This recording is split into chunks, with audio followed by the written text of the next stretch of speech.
Hello बच्चों, चलिए प्रश्न पढ़ते हैं।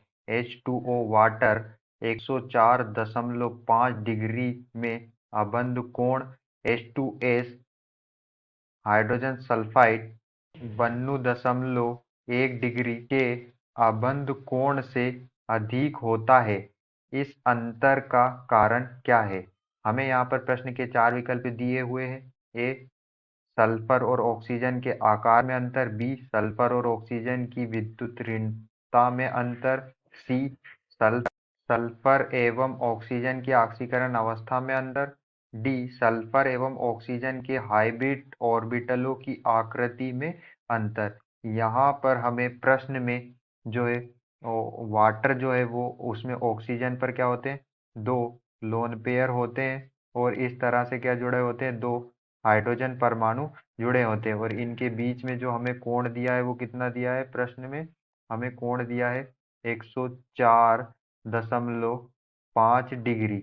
ये हमारे प्रश्न में दिया हुआ है, इस तरह की संरचना हमारे प्रश्न में दी हुई है।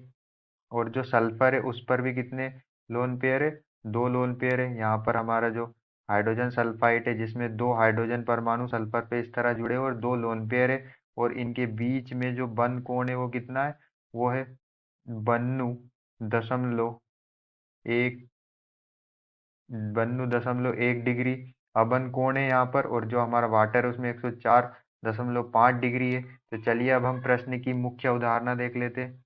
तो यहाँ पर हमारे प्रश्न की मुख्य अवधारणा क्या होगी, तो जब हम यहाँ पर देख सकते हैं कि जो हमारा यहाँ पर एक सिग्मा बंध ये और एक सिग्मा बंध ये और एक लोन पेयर ये और एक लोन पेयर ये, तो जब दो सिग्मा बंध और प्लस दो लोन पेयर होते हो तो संकरण क्या होता है, चार। और जो संकरण चार होता है, संकरण जो हाइब्रिडाइजेशन चार होता है उसे हम क्या लिखते हैं, उसे हम sp3 लिखते हैं। और यहाँ पर भी जो है दो सिग्मा बंध और दो क्या है, दो सिग्मा बंध और दो लोन पेयर है।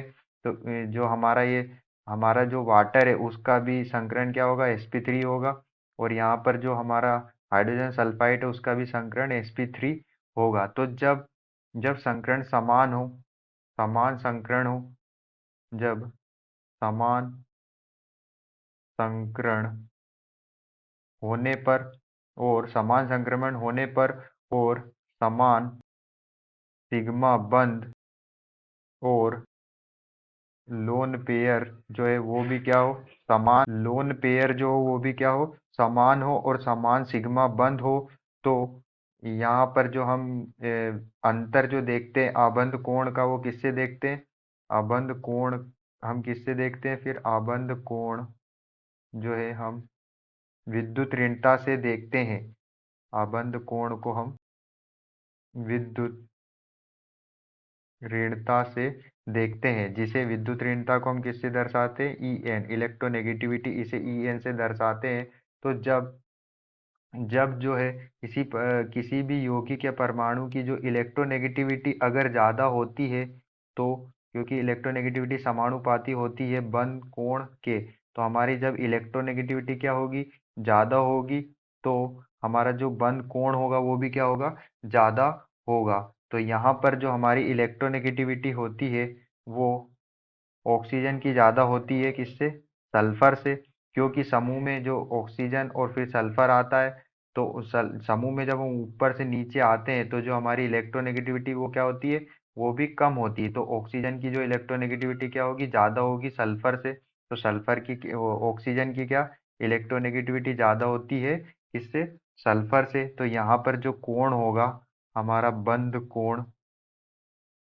कोण हमने देखा कि जो इलेक्ट्रोनेगेटिविटी जिसकी ज़्यादा होगी उसका कोण भी क्या होगा, ज़्यादा होगा। तो जो हमारा बंध कोण होता है वो H2O का ज़्यादा होता है H2S से। जो हमारा वाटर होता है उसका बॉन्ड एंगल ज़्यादा होगा हाइड्रोजन सल्फाइड से, क्योंकि ऑक्सीजन की यहाँ पर इलेक्ट्रोनेगेटिविटी ज़्यादा होने के कारण वो हाइड्रोजन के जो बॉन्ड, हाइड्रोजन बंध के जो इलेक्ट्रॉन है उनको अपनी ओर खींचता है, हाइड्रोजन खींचता है। तो यहाँ पर जो है बंध कोण क्या होता है, बढ़ जाता है। इसलिए यहाँ पर जो हमारा हमारा यहाँ पर जो वाटर है H2O उसका जो बंध कोण है वो कितना है, वो 104.5 डिग्री है। और जबकि जो हमारा हाइड्रोजन सल्फाइड है H2S उसका बंध कोण कितना है, 92.1 डिग्री है। तो इनके बीच में जो है, जब समान संकरण हो, और समान संकरण है यहाँ पर दोनों का sp3 और समान संकरण होने के साथ ही समान पाई बन, समान सिग्मा बंध